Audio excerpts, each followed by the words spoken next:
In this video, we will discuss about lossless transmission line. Lossless transmission line అంటే ఏందో చూద్దాం.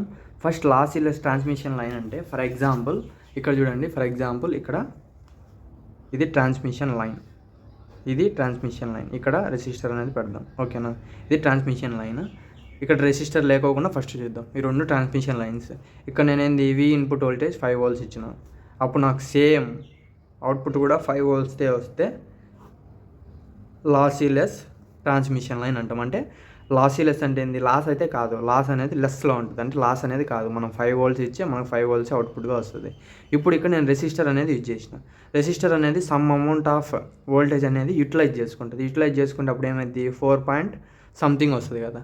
అంటే అప్పుడు 4.something రాకుండా మనకి ఎగ్జాక్ట్గా 5 రావాలంటే, అక్యురేట్ వాల్యూ 5 రావాలంటే అప్పుడు ఏం చేయాలి, R = 0. అంటే రెసిస్టెన్స్ వాల్యూ 0 అవుతే అప్పుడు మనకి ఏమవుతుంది, రెసిస్టెన్స్ 0 అయిపోతే 5 volts, ఇది 5 volts ఇన్పుట్, అవుట్పుట్ 5 volts అవుతుంది. అంటే R = 0 కావాలి, అలానే G = కూడా 0 కావాలన్నమాట. లాసీలెస్ కండిషన్లో R = 0 అయితేనే అది లాసీలెస్ ట్రాన్స్మిషన్ లైన్. అలానే G అంటే కండక్టెన్స్ అనమాట. లాసీలెస్ కండక్టెన్స్ = 0. ఇప్పుడు మనకు ఫార్ములా వచ్చేసి P = R + jωL × G + jωc. P = α + jβ.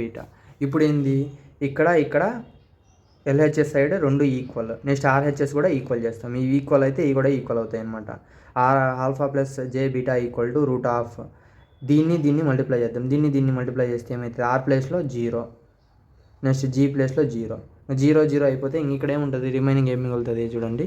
Remaining వచ్చేసి ఇది 0 అయిపోయింది, ఇక్కడ వచ్చేసి jωL ఉంటుంది. నెక్స్ట్ ఇది 0 అయిపోయింది, jωc ఉంటుంది. jω × jω, x × x ఏమైతే x² అయినట్టు, అలానే jω × jω అప్పుడు ఏమైంది, j² ω², L × c. ఇంతవరకు క్లియర్ అనుకుంటా.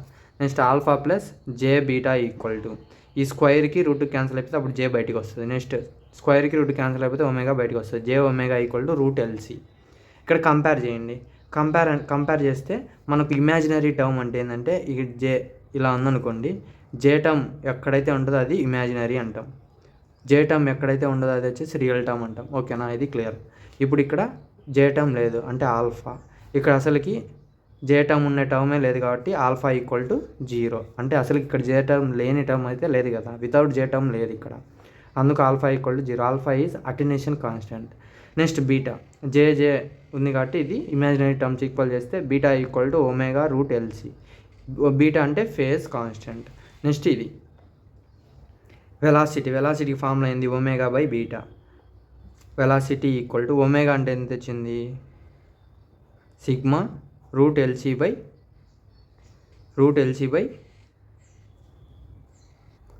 సిగ్మా, పైన సిగ్మా ఉంది కాబట్టి సిగ్మా రాసినాం. కింద బీటా అంటే ఏంది, ω/LC. ω క్యాన్సిల్ అయిపోతే అప్పుడు ఏమవుతుంది, 1/√LC అవుతుంది. ఓకేనా, 1/√LC. క్లియరా.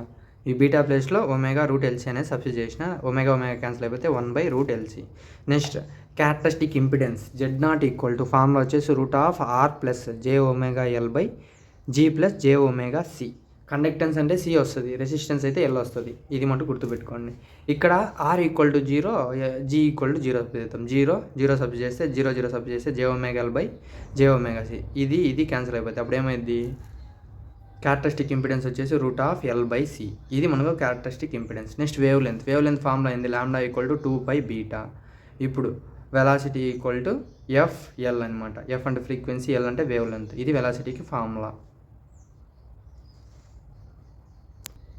These all about characteristics of lossless transmission lines. Thank you. Please like and subscribe my channel. Thank you. Support me. Thank you.